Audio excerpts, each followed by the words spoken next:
দুটি শক্তিশালী দল অংশগ্রহণ করছে। তারা হলেন ফয়েজ ভাইজান গোলাপ বনাম এমকে ওয়ারিয়র শিবগঞ্জ।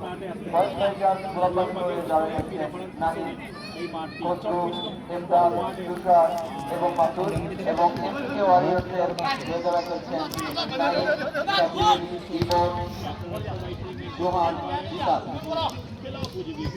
এখন পর্যন্ত সোনা ধরনের দেখা পাইনি, দেখা যায় এখনো খেলার অনেকটাই বাকি রয়েছে। জয় নিয়ে নিয়ে যেতে পারে, সেটাই দেখার অপেক্ষা।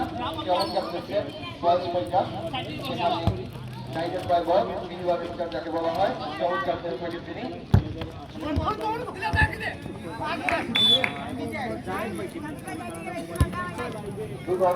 পায়ের মধ্যে দেখাচ্ছেন আমরা দেখতে পাচ্ছি 4 নম্বর প্লেয়ার নাহিদ প্লেয়ারকে দিয়েছিলেন। আক্রমণে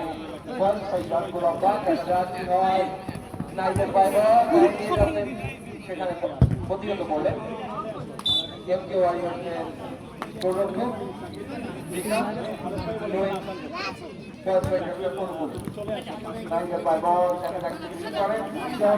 চলছে।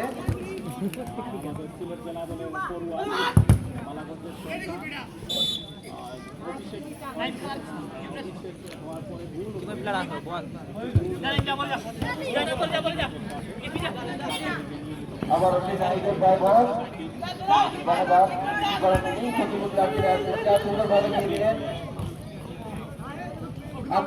আক্রমণ আমরা দেখতে পাচ্ছি সেখানে 18 নম্বর রান করে খেলছেন, কিন্তু কিছুই হলো না।